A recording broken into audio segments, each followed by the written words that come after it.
نحمده ونصلي ونسلم على رسوله الكريم أما بعد فأعوذ بالله من الشيطان الرجيم بسم الله الرحمن الرحيم فقلت استغفروا ربكم إنه كان غفارا يرسل السماء عليكم مدرارا ويمددكم بأموال وبنين ويجعل لكم جنات ويجعل لكم أنهارا وقال الله تبارك وتعالى وأن استغفروا ربكم ثم توبوا إليه يمتعكم متاعا حسنا إلى أجل مسمى ويؤتي كل ذي فضل فضلا وقال تعالى ويا قوم استغفروا ربكم ثم توبوا إليه يرسل السماء عليكم مدرارا ويزدكم قوة إلى قوتكم ولا تتولوا مجرمين وقال النبي صلى الله عليه وسلم من لزم الاستغفار وفي رواية من أكثر الاستغفار جعل الله له من كل ضيق مخرجا ومن كل هم فرجا ورزقه من حيث لا يحتسب او كما قال علیہ الصلاۃ والسلام۔ محترم دوستو، بزرگوں اور عزیز دینی ساتھیوں، اللہ تبارک و تعالیٰ نے قرآن کریم کو انسانیت کی ہدایت کے لیے اتارا ہے۔ قرآن کریم میں اللہ تعالیٰ نے جتنے احکامات دیے ہیں اس میں ہم سب کی دنیا اور آخرت کی بھلائی، دنیا اور آخرت کی کامیابی اور دنیا اور آخرت کی سعادت ہے۔ اس بات پر ہر مسلمان کا ایمان کہ قرآن کریم سراسر ہدایت ہے، قرآن کریم سراسر کامیابی ہی کامیابی ہے، قرآن کریم سعادت ہی سعادت ہے، دنیا کی بھی سعادت اور آخرت کی بھی سعادت۔ قرآن کریم خیر محض ہے، اللہ نے اس کو ہمارے لیے خیر کا ذریعہ بنایا ہے، اس میں خیر ہی خیر ہے، اس میں نفع ہی نفع ہے، اس میں فائدہ ہی فائدہ ہے۔ اللہ نے قرآن کریم میں جو بہت سارے احکامات ہمیں دیے ہیں ان میں ایک اہم حکم بلکہ ایک اہم عبادت ہے استغفار، اللہ تعالیٰ سے مغفرت طلب کرنا، جس کو عربی میں کہا جاتا ہے استغفار، اور ہم لوگ اس کو بگاڑ کے کہتے ہیں استغفار۔ وہ اصل میں لفظ ہے استغفار، یہ نام ہے۔ ہم لوگ جو استغفر اللہ پڑھتے ہیں یا اللہ سے معافی طلب کرتے ہیں، اللہ معاف کر دے، رب اغفر لی، اس کا نام عربی میں ہے استغفار۔ جیسے سبحانک اللہم و بحمدک و تبارک اسمک، اس کا نام ہے ثنا۔ اللہم صلی علی محمد وعلی آل محمد، اس کا نام ہے درود شریف، صلاۃ کہتے ہیں اس کو، صلاۃ و سلام۔ التحیات کو کہا جاتا ہے تشہد۔ تو اسی طرح یہ نام ہے استغفار۔ کیا نام ہے بھائی؟ استغفار، استغفار نام نہیں ہے، یہ استغفار، یہ صحیح نام۔ تو یہ استغفار اللہ تعالیٰ سے مغفرت طلب کرنا، اللہ تعالیٰ سے معافی مانگنا، اللہ کے سامنے اپنے گناہوں کا اقرار کرنا، اپنے گناہوں پر پشیمان اور شرمندہ ہونا، اپنے کو گنہگار سمجھنا کہ اللہ میں گنہگار ہوں، چاہے تنہائی میں بیٹھ کر ہو، چاہے کسی کے ہمیں احساس دلانے پر یہ احساس دل میں پیدا ہو جائے، اسے کہا جاتا ہے استغفار۔ اللہ کی بارگاہ میں عاجزی کرنا، اللہ کی عظمت کا خیال رکھنا کہ اتنا عظیم الشان رب، اتنا عظیم الشان پروردگار، اتنا عظیم القدرت، ایسی قدرت والا پروردگار، میں نے اس کی نافرمانی کر دی۔ دنیا میں اگر کسی کو تھوڑی بڑائی حاصل ہو جائے، تھوڑی عظمت حاصل ہو جائے تو لوگ اس سے ڈرتے ہیں، اس کی نافرمانی کرنے سے، بادشاہ کی نافرمانی سے، صدر کی نافرمانی سے، امیر کی نافرمانی سے لوگ ڈرتے ہیں۔ وہ تو بادشاہوں کا بادشاہ ہے، مالک الملک، جس کے سامنے کسی کی بادشاہت نہیں، میں نے اس کی نافرمانی کر دی، میں نے اسے ناراض کر دیا۔ اس احساس کا دل میں پیدا ہونا اور پھر زبان سے اس کا اقرار کرنا، یہ ہے استغفار۔ اور یہ ایک اہم عبادت ہے، استغفار کرنا یہ ایک اہم عبادت ہے۔ قرآن کریم میں سینکڑوں آیتیں ہیں، 1 2 3 4 نہیں، 10 12 15 نہیں، سینکڑوں آیتیں قرآن کریم میں اس کے اوپر، استغفار کے اوپر۔ اور اللہ تبارک و تعالیٰ نے قرآن کریم کے اندر انبیاء علیہم الصلاۃ والسلام کے استغفار کو نقل کیا ہے کہ انبیاء استغفار کیا کرتے تھے۔ حالانکہ انبیاء علیہ الصلوۃ والسلام تو معصوم ہیں، ان سے کسی گناہ کا تصور نہیں ہو سکتا، کسی گناہ کا تصور نہیں ہو سکتا۔ وہ معصوم ہونے کے باوجود استغفار کیا کرتے تھے، روتے تھے اللہ تعالیٰ کے سامنے۔ انبیاء کی عاجزی، یہ قرآن میرے بھائیوں اللہ تبارک و تعالیٰ نے اس کو انقلابی کتاب بتایا ہے۔ یہ وہ کتاب ہے، یہ قرآن کریم جو رکھا ہوا ہے یہاں پہ، یہ قرآن کریم وہ کتاب ہے جس نے پوری دنیا میں انقلاب برپا کر دیا، جس نے صحابہ کی زندگیوں میں انقلاب برپا کیا،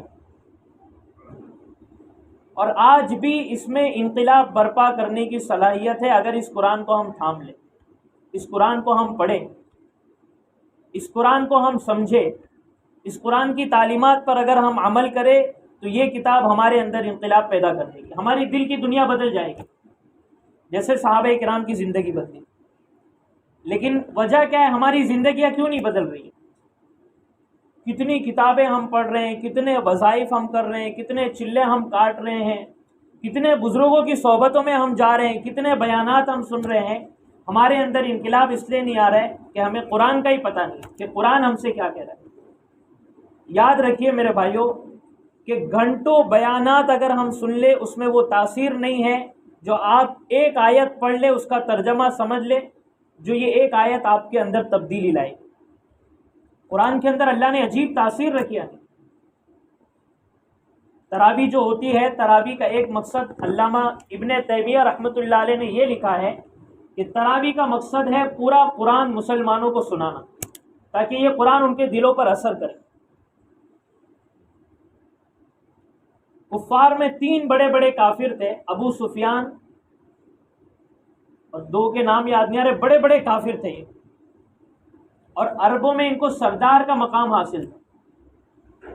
حضور اکرم صلی اللہ علیہ وسلم حرم میں یا اپنے گھر میں قرآن کی تلاوت کر رہے ہوتے تھے نماز کی حالت میں، رات کے وقت سناٹا ہوتا ہے تو تھوڑی آواز بھی گونجنے لگ جاتی ہے، سکہ بھی گر جائے تو آواز آتی ہے زور سے۔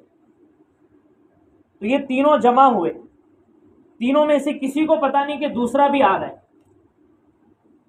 پوری رات حضور اکرم صلی اللہ علیہ وسلم کا کلام سنتے رہے، جب واپس ہوئے تو تینوں ٹکرا گئے۔ تینوں نے ایک دوسرے سے پوچھا کہاں سے؟ اور وہ قرآن سننے گیا تھا میں چھپکے سے۔ کہا ٹھیک ہے آج سن لیے، کل سے نہیں آنا ہے، ہم کافر ہیں، محمد کو ہم نہیں مانتے ہیں۔ دوسرے دن پھر چھپکے سے پہنچ گئے، حالانکہ وعدہ کیا تھا کہ سننے نہیں جائیں گے۔ یہ کیا تھا؟ یہ قرآن کی کشش تھی، وہ کھینچ لیتی تھی۔ پھر تیسرے دن پھر پہنچ گئے، اور پھر تینوں نے کہا کہ اس کلام کے اندر عجیب تاثیر ہے، عجیب حلاوت ہے، عجیب تراوت ہے، یہ اپنی طرف کھینچ لیتی ہے نہ چاہتے ہوئے بھی انسان۔ حضرت ابو بکر صدیق رضی اللہ عنہ اپنے گھر میں نماز پڑھ رہے ہیں، اپنے گھر کے صحن میں انہوں نے مسجد بنا لی۔ بخاری شریف کی روایت ہے کہ کفار کی عورتیں اور بچے ٹوٹ پڑتے تھے ان کا قرآن سننے کے لیے۔ حدیث کے الفاظ ہے کہ ٹوٹ پڑتے تھے، اتنے جمع ہو جاتے تھے، بھیڑ جیسا لاک ڈاؤن میں راشن کے لیے لوگ بھیڑ جمع کرتے تھے اور ٹوٹ پڑتے تھے کہ مجھے راشن مل جائے۔ تو کفار کی عورتیں اور ان کے بچے ٹوٹ پڑتے تھے حضرت ابو بکر صدیق رضی اللہ عنہ کا قرآن سننے کے لیے۔ یہ قرآن کے اندر اللہ نے تاثیر رکھی۔ اگر ہم چاہتے ہیں کہ ہماری زندگی میں انقلاب آ جائے، ہماری زندگیوں میں تبدیلی آ جائے، اس کا ایک ہی راستہ ہے کہ ہم اللہ کے کلام کو تھام لیں، قرآن کریم کو ہم تھام لیں، قرآن کریم کو ہم پکڑیں، قرآن کریم کو پڑھیں، اس کا ترجمہ پڑھیں، اس کو سمجھیں، اس کے اندر غور و فکر کریں، اور پھر اس کو اپنی زندگی میں نافذ کریں، اس کی تعلیمات پر عمل کریں۔ اور اگر کوئی انسان سچی نیت سے قرآن پڑھتا ہے، عمل کی نیت سے قرآن پڑھتا ہے، اللہ اس کو عمل کی توفیق دے دیتا ہے۔ یہ قرآن کی تاثیر ہے۔ تو بہرحال قرآن کریم کی سینکڑوں آیتوں میں استغفار کا ذکر ہے۔ آج دیکھیں استغفار کی ہماری زندگی میں اہمیت نہیں ہے، لوگ نہ استغفار کرتے ہیں، نہ استغفار کا طریقہ معلوم ہے، نہ استغفار کے بارے میں تفصیلات معلوم ہے، نہ فضائل معلوم ہے۔ کیوں؟ کیونکہ انہوں نے قرآن میں استغفار کو پڑھا ہی نہیں کہ اللہ تعالیٰ استغفار کے بارے میں کیا کہہ رہے ہیں۔ اگر پڑھے ہوتے تو ان کی زندگی میں استغفار کے علاوہ کچھ ہوتا ہی نہیں، انہیں کسی وظیفے کی ضرورت نہیں ہوتی، انہیں کسی عامل بابا کے پاس جانے کی ضرورت نہیں ہوتی، انہیں کسی تعویذ کے لٹکانے کی ضرورت نہیں ہوتی۔ اگر قرآن میں استغفار کو پڑھا ہوتا، جنہوں نے پڑھا، جنہوں نے سمجھا، انہوں نے سب کچھ حاصل کر لیا۔ ان کے پاس خزانے ہی خزانے ہیں، دنیا اور آخرت کے خزانے، عرش کے خزانے، آسمانوں کے خزانے، زمین کے خزانے ان کے قدموں میں۔ اللہ نے قرآن میں استغفار کو ایک اہم عبادت قرار دیا ہے، نبیوں کے واقعات نقل کیے، نبیوں کی دعوت نقل کی ہے۔ میں کہہ رہا تھا کہ حضور اکرم صلی اللہ علیہ وسلم اور انبیاء معصوم ہونے کے باوجود استغفار کیا کرتے تھے، تو ہم سوچے کہ ہم گنہگار، گناہوں میں ڈوبے ہوئے رات دن گناہ کرتے رہتے، تنہائیوں میں گناہ، جلوت میں گناہ، خلوت میں گناہ، تو ہم کو استغفار کی کتنی ضرورت ہے؟ کیا یہ ہمارا 3 4 5 مرتبہ 10 مرتبہ استغفار کرنا کافی ہوگا؟ بخاری شریف کی روایت ہے، حضرت عبداللہ بن عمر رضی اللہ عنہ فرماتے ہیں کہ حضور اکرم صلی اللہ علیہ وسلم مجلس میں بیٹھے ہوتے، ہم ایک ایک مجلس میں، ایک ایک نشست میں 100 مرتبہ استغفار گنتے تھے، ایک مجلس میں 100 مرتبہ۔ مجلس کا مطلب ہوتا ہے جیسے ابھی ہم بیٹھے ہیں، جمعہ کی نماز ہو گئی، اٹھ گئے، یہ ایک مجلس ختم۔ آپ عصر میں آ گئے، یہ دوسری مجلس ہو گئی، پھر وہاں سے اٹھ کے آپ تعلیم میں بیٹھ گئے، یہ تیسری مجلس ہو گئی۔ ایسا دن میں ہم کتنی مرتبہ مجلسیں تبدیل کرتے ہیں؟ حضور اکرم صلی اللہ علیہ وسلم ایک ایک مجلس میں 100 مرتبہ استغفار کیا کرتے ہیں۔ انبیاء علیہم الصلاۃ والسلام نے اپنی قوموں کو جہاں توحید کی دعوت دی، یا قوم اعبدوا اللہ ما لکم من الہ غیرہ، اے میری قوم، اللہ کے سوا تمہارا کوئی معبود نہیں ہے، توحید کو اختیار کر لو، لا الہ الا اللہ کا اقرار کر لو۔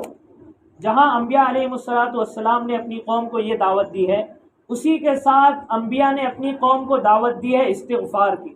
آپ قرآن پڑھیے، جو لوگ قرآن کی تلاوت کرتے رہتے ہیں انہیں یہ آیت یاد آ جائے گی، یا قوم استغفروا ربکم، پڑھیے نا بھائی آپ، یا قوم استغفروا ربکم، اے میری قوم اپنے رب سے استغفار کرو،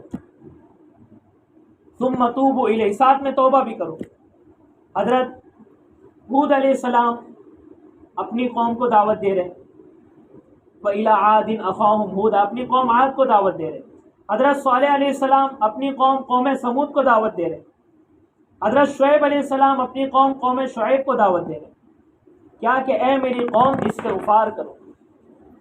اور استغفار کا مطلب کیا تھا؟ استغفار کا مطلب یہ تھا کہ جو گناہ تم سے ہوئے ہیں ان گناہ پہ شرمندگی کا احساس اپنے دل میں پیدا کرو، اللہ کی عظمت کا خیال کرو کہ اتنا بڑا رب، ہم نے اس کی نافرمانی کی، اور اللہ کے سامنے رو دو، عاجزی کا اظہار کرو، اور گناہ چھوڑنے کا پکا ارادہ کر لو کہ اللہ آج کے بعد تیری نافرمانی نہیں کرے، اور زبان سے کہو استغفر اللہ استغفر اللہ استغفر اللہ، اللہ تیری نافرمانی ہو گئی، نہیں کرنا چاہیے تھا، اللہ غلطی ہو گئی، اللہ معاف کر دے، استغفر اللہ استغفر اللہ استغفر اللہ، اللہم انی ظلمت نفسی، اللہ میں نے اپنی جان پر ظلم کر دیا، تیرا کوئی نقصان نہیں ہوا۔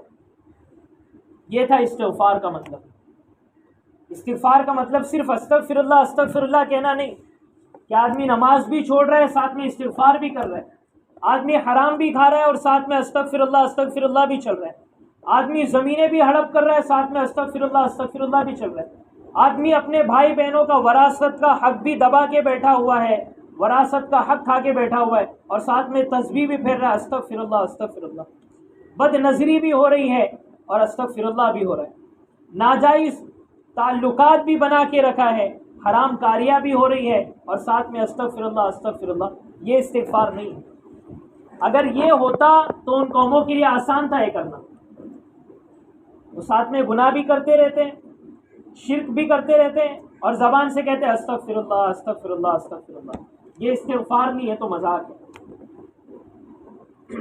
استغفار یہ ہے کہ آدمی زبان سے استغفر اللہ کہے اور دل سے کم نیت کرے کہ اللہ میں گناہ چھوڑ دوں گا، یا کم سے کم اپنے گنہگار ہونے کا احساس ہو کہ اللہ میں گنہگار ہوں، نماز جو فرض ہے میں نماز نہیں پڑھ رہا، یا اللہ میں گنہگار ہوں، حرام کام کر رہا ہوں، دنیا کا سب سے بڑا گناہ کا کام میں کر رہا ہوں، زنا سے بھی بڑا گناہ ہے نماز چھوڑ دینا، آدمی کو احساس تو ہو کہ میں گناہ کر رہا ہوں۔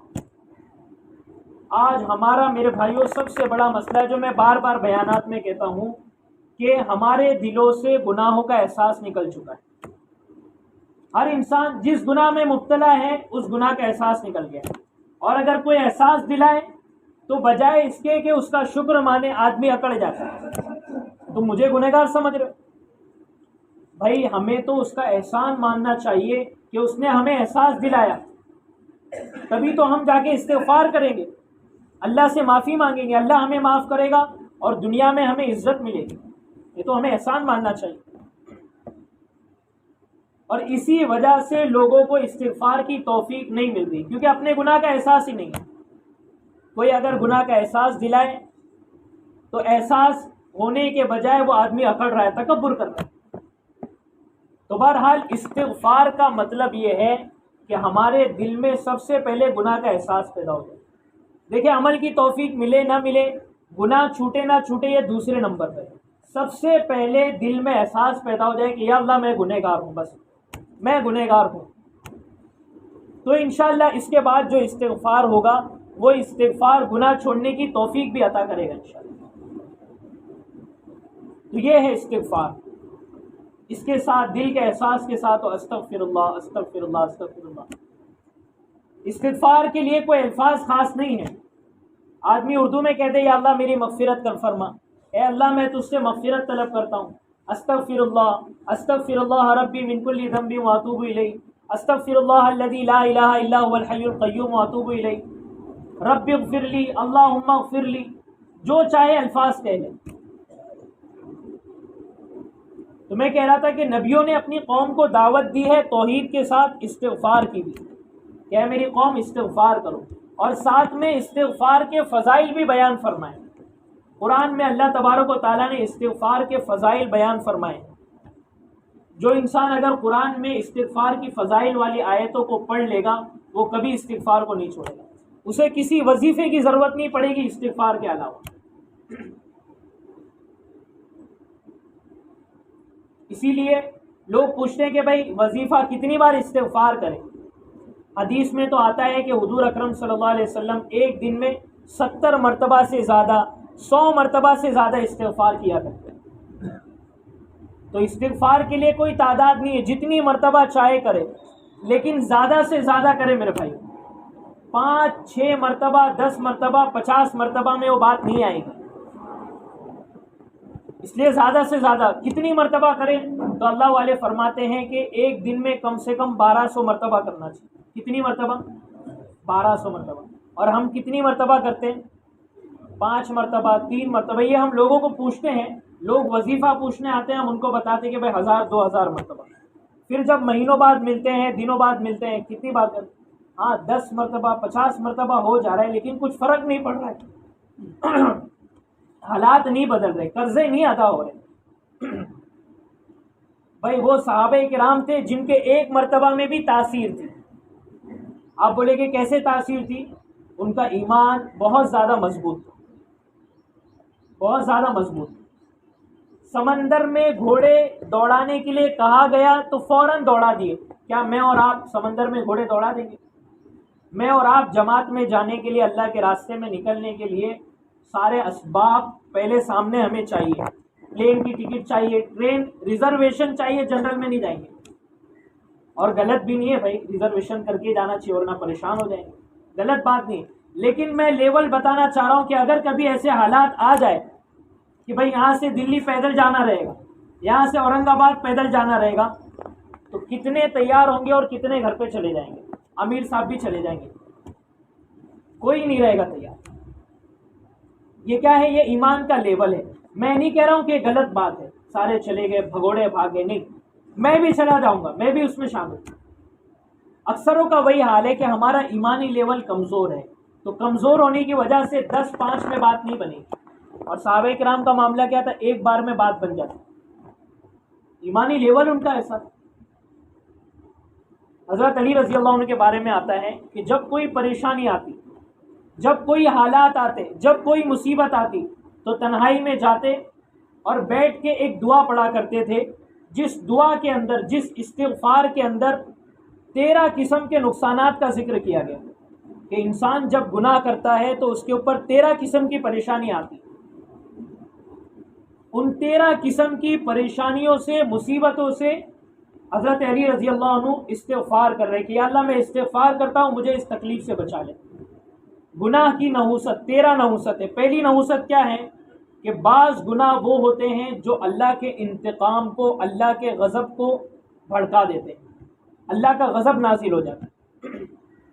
نمبر 2، بعض گناہ وہ ہوتے ہیں جو نعمتوں کو چھین لیتے ہیں، اللہ تعالیٰ نعمتوں کو چھین لیتے ہیں ان گناہوں کی وجہ سے. بعض گناہ وہ ہوتے ہیں جو حسرت اور ندامت پیدا کرتے ہیں، انسان پچھتاتے رہتا ہے پوری زندگی. بعض گناہ وہ ہوتے ہیں جو روزی کو روک لیتے ہیں، انسان کی روزی بند ہو جاتی ہے، سوچ رہا ہے کہ بھائی کس نے کر دیا ہے، کون سے اثرات ہے، کون سی بندش ہے، وہ گناہ کی وجہ سے روزی بند ہو چکی. بعض گناہ وہ ہوتے ہیں جو انسان کے اوپر مصیبتیں، بلائیں اور پریشانیوں کو اتارتے ہیں. اور بعض گناہ وہ ہوتے ہیں جو انسان کے اندر گناہ سے بچنے کی جو صلاحیت ہے اس صلاحیت کو ختم کر دیتے ہیں. بعض گناہ وہ ہوتے ہیں جو جلدی بربادی کو لے کر آتے ہیں، انسان کا سب کچھ برباد ہو جاتا ہے. بعض گناہ وہ ہوتے ہیں جو دشمنوں کی تعداد کو بڑھا دیتے ہیں. بعض گناہ وہ ہوتے ہیں جو انسان کو مایوس کر دیتے ہیں، مایوس ہو جاتا ہے، اللہ سے امید ختم ہو جاتی ہے. بعض گناہ وہ ہوتے ہیں جو دعا کی قبولیت کو روک دیتے ہیں، آدمی دعائیں مانگتا ہے لیکن قبول نہیں ہوتی، کیوں؟ اس کے گناہوں کی نحوست.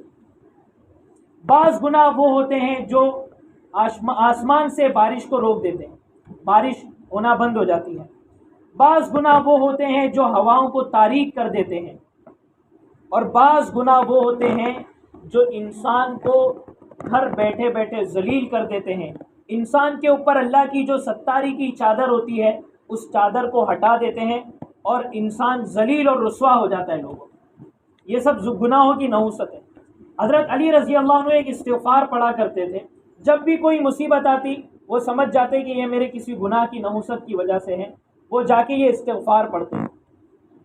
پہلے 3 مرتبہ کہتے یا کاف ہا یا عین صاد یا نور یا قدوس یا اول الاولین یا آخر الآخرین یا حی یا اللہ یا رحمان یا رحیم، یہ 3 مرتبہ پڑھتے.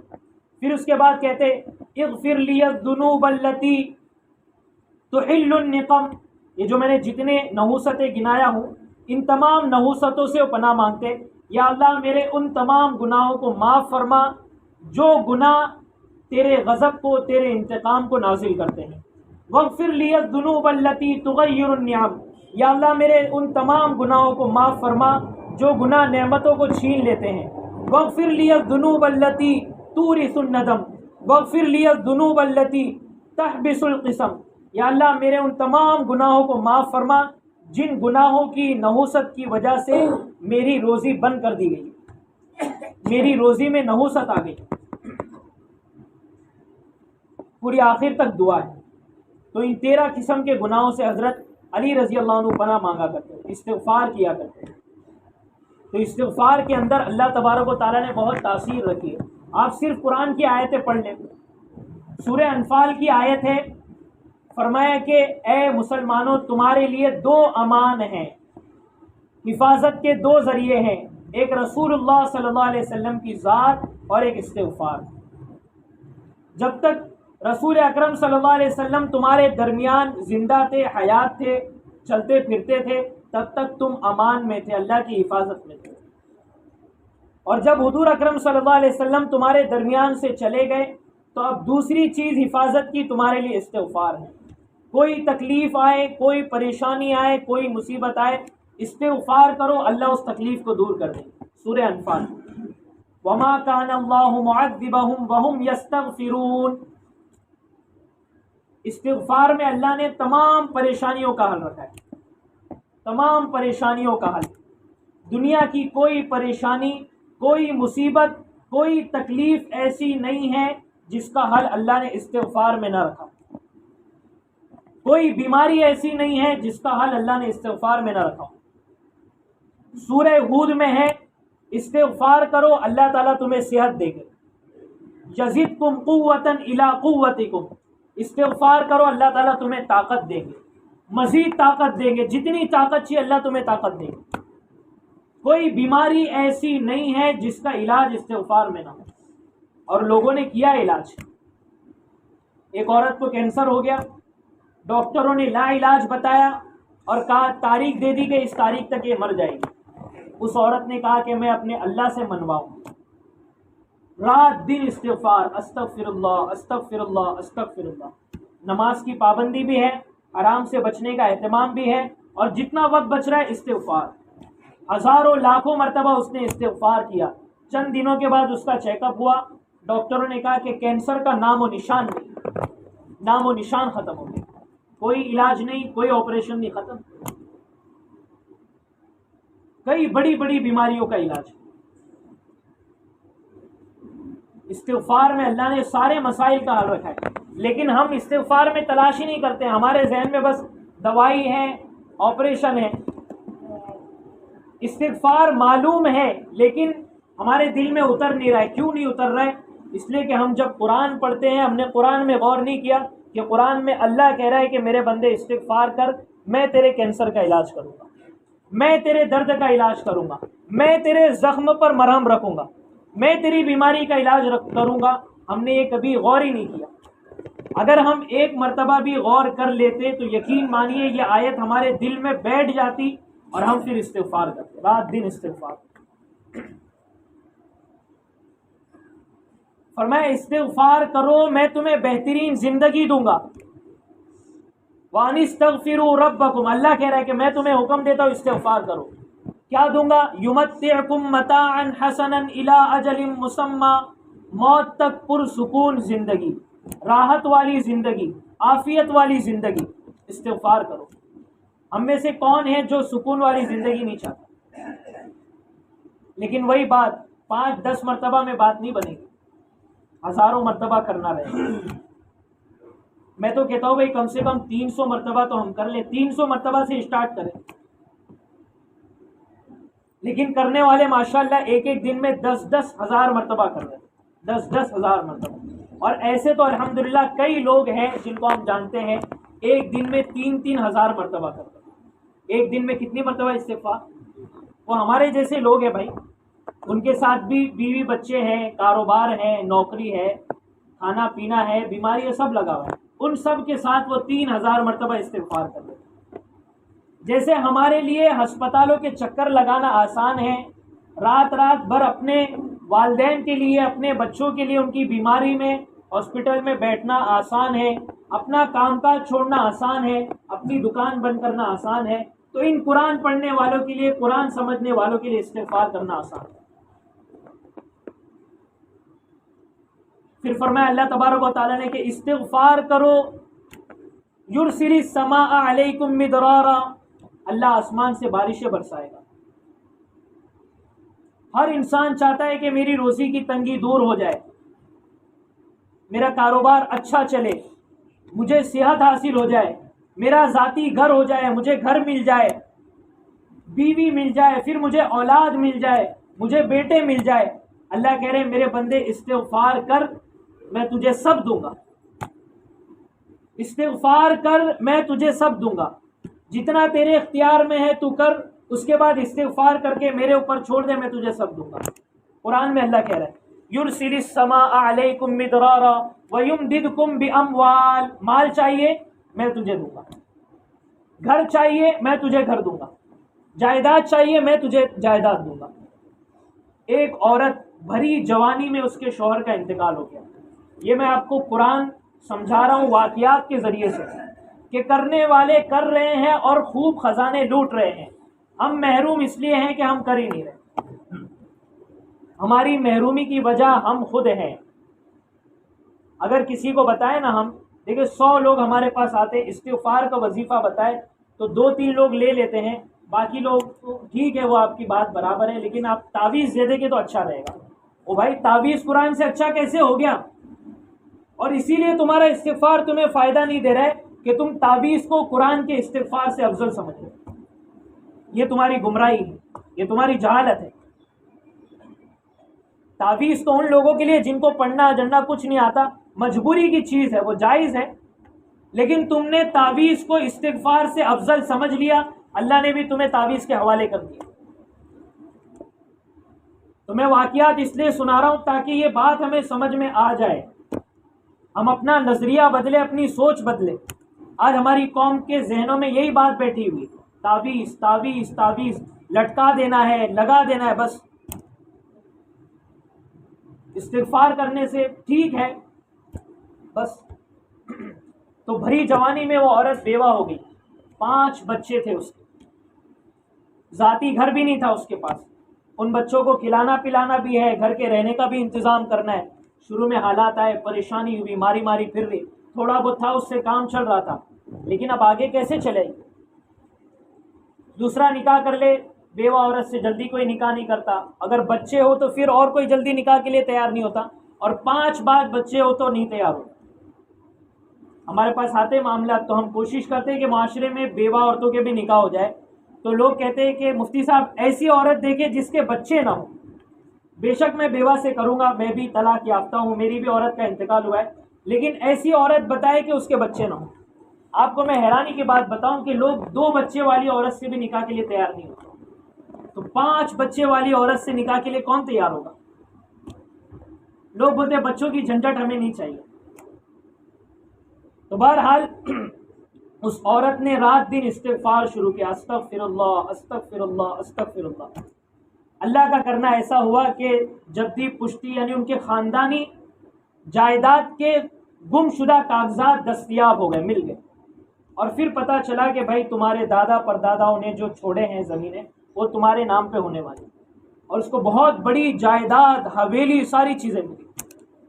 استغفار کی برکت سے اللہ تعالیٰ نے سب کچھ دے دیا، خود کا گھر بھی مل گیا، بڑا گھر ملا، جائیداد مل گئی، بچوں کے لیے بھی انتظام ہو گیا، اور اس کے کھانے پینے کا بھی انتظام ہو گیا، اللہ نے سب کر دیا۔ ایک جوڑا شادی ہوئی، ان کو اولاد نہیں ہو رہی تھی، دوا کر کر کے تھک گئے، پوری دنیا کا چکر لگا لیا، اولاد نہیں ہو رہی۔ کسی نے بتایا استغفار کرو، کیونکہ قرآن میں اللہ کہتا ہے یمددکم باموال و بنین، اللہ تمہیں اولاد دے گا، استغفار کرو۔ استغفار کا اہتمام کیا اللہ تبارک و تعالیٰ نے 7 اولاد سے نوازا، 4 لڑکے 3 لڑکیاں۔ تو میرے بھائیوں، پانے والے استغفار کی برکت سے پا رہے ہیں، اللہ سب کچھ انہیں دے رہا ہے، بہت بڑی عبادت ہے یہ۔ تو دنیا کے فائدے ہیں، اصل جو فائدہ ہے میرے بھائیوں استغفار کا وہ تو آخرت میں ہے، وہ تو موت کے بعد قبر میں ہے، کہ اللہ تعالیٰ ہمیں ہماری مغفرت کر دیں گے۔ اگر استغفار میں یہ دنیا کے فائدے نہ بھی ہوتے، یہ دنیا کے سارے فائدے نہ بھی ہوتے، صرف اتنا ہوتا کہ اللہ تعالیٰ ہماری قبر بنا دیں گے، ہماری آخرت بنا دیں گے، اللہ ہماری مغفرت کر دیں گے، بس یہ بھی کافی ہے۔ جیسا اللہ نے قرآن میں سب سے پہلا فائدہ یہی بیان فرمایا، فَقُلْتُ اسْتَغْفِرُوا رَبَّكُمْ إِنَّهُ كَانَ غَفَّارًا، میرے بندو استغفار کرو، کیا ملے گا؟ مغفرت ملے گی، میں تمہیں معاف کر دوں گا، جنت دوں گا۔ یہ ہے استغفار کا اصل فائدہ، جو ہمارے ذہن میں سب سے پہلے ہونا چاہیے۔ ورنہ پھر کیا ہوگا معلوم ہے؟ استغفار کرنا شروع کیا، پھر دیکھے گا مال آ رہا ہے کہ نہیں، تجارت اچھے سے چل رہی ہے کہ نہیں، اور اولاد ہو رہی کہ نہیں ہو رہی۔ یہ سب نہیں ہو رہا ہے تو آدمی چھوڑ کے بیٹھ جائے گا، لو مفتی صاحب، لو حضرت آپ کا استغفار، مجھے نہیں کرنا۔ او بھائی، یہ ہمارا نہیں تھا، یہ تو قرآن کا تھا، اور یہ سب مقصد نہیں تھا، یہ تو تمہیں شوق دلانے کے لیے تھا، اصل تو ہے مغفرت، وہ تو تمہیں چاہیے نا، ہاں وہ تو چاہیے، تو پھر کیوں چھوڑ رہے ہو؟ تو اصل ہے مغفرت، لیکن اللہ نے یہ دنیا کے بھی سارے فائدے اس کے اندر رکھے، اتنے فائدے ہیں کہ ان فائدوں کو بیان نہیں کیا جا سکتا۔ آپ اتنا سمجھ لیں کہ جس کو استغفار مل گیا اس کو دنیا اور آخرت کا بہت بڑا خزانہ مل گیا، آسمان اور زمین کا سب سے بڑا خزانہ مل گیا۔ جس کو استغفار مل گیا اس کو سب کچھ مل گیا، اس کو استغفار مل گیا، اس کو سب کچھ مل گیا، اس کو کسی چیز کی ضرورت نہیں، کہیں جانے کی ضرورت نہیں۔ ساری دعائیں قبول ہوتی ہے استغفار کی برکت سے۔ دیکھو انبیاء نے کیا فائدے بیان کیے۔ حضرت ہود علیہ السلام نے اپنی قوم سے کہا یا قوم استغفروا ربکم ثم توبوا الیہ، استغفار کرو، کیا فائدہ ہوگا؟ ان ربی قریب مجیب۔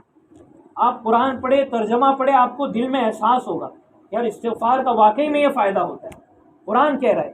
کیا فائدہ ہوگا؟ استغفار کرو گے تم اللہ سے قریب ہو جاؤ گے، تم اللہ سے قریب ہو جاؤ گے، مجیب، اللہ تمہاری دعائیں سنے گا۔ آپ سوچیں اگر دنیا میں کسی سے کہا جائے کہ بھائی تجھے بادشاہ اپنے قریب کر لے گا، تجھے وزیر اعظم اپنا خاص آدمی بنا لے گا، اب اس آدمی کو دنیا میں کیا چاہیے؟ سب کچھ مل گیا، وہ تو یہی سمجھے گا مجھے سب مل گیا۔ تو قرآن کہہ رہا ہے استغفار کرو، ان ربی قریب مجیب، اللہ کا قرب ملے گا، اللہ ہماری ساری دعائیں قبول کرے گا، مجیب، قبول کرنے والا ہے ساری دعائیں۔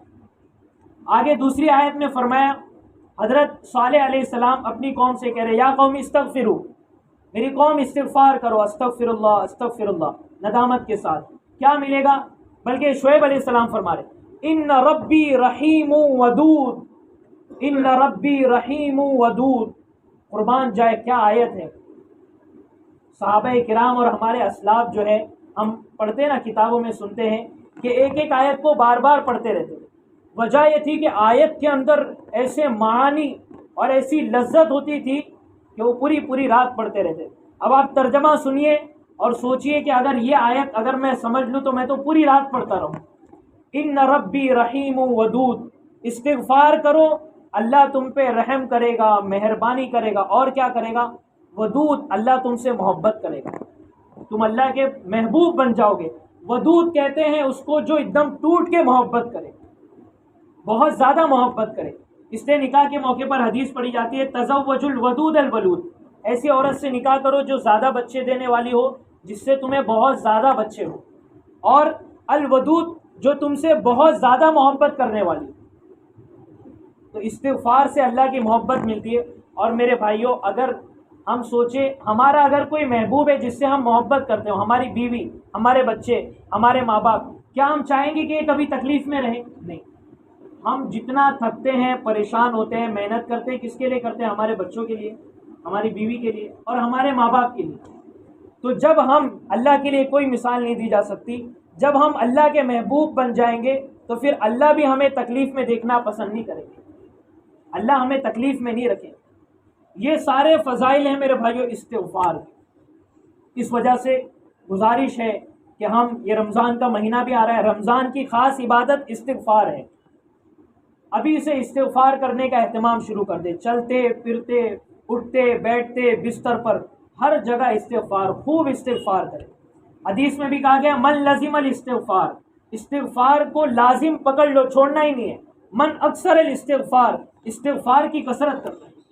تو استغفار کا جو ہے خاص اہتمام کرے، استغفار کی کثرت کرے جتنا زیادہ کر سکتے ہوں۔ اور استغفار کے اوقات میں سب سے افضل جو وقت ہے وہ ہے تہجد کا، سحری کا وقت، یہ سب سے افضل وقت ہے۔ اس وقت جو ہے 10 مرتبہ بھی جو استغفار کیا جائے گا وہ 1000 مرتبہ استغفار پہ بھاری ہو جائے گا۔ تو اس لیے تہجد کے وقت، سحری کے وقت استغفار کا اہتمام کرے، اور دن بھر میں چلتے پھرتے بھی جو ہے استغفار کرنے کا اہتمام کرے۔ استغفار سے متعلق مزید اور باتیں ہیں اور واقعات ہیں، اور قرآن کے استغفار کے کیا احکامات ہیں، ایمان والوں کے لیے استغفار، والدین کے لیے استغفار، اور جو تفصیلات ہیں انشاءاللہ وہ اگلے ہفتے جمعہ میں بیان کی جائے گی۔ اللہ تعالیٰ سے دعا ہے کہ اللہ تبارک و تعالیٰ ہمیں اہتمام کے ساتھ، پابندی کے ساتھ اور کثرت کے ساتھ استغفار کرنے کی توفیق عطا فرمائے۔ وآخر دعوانا ان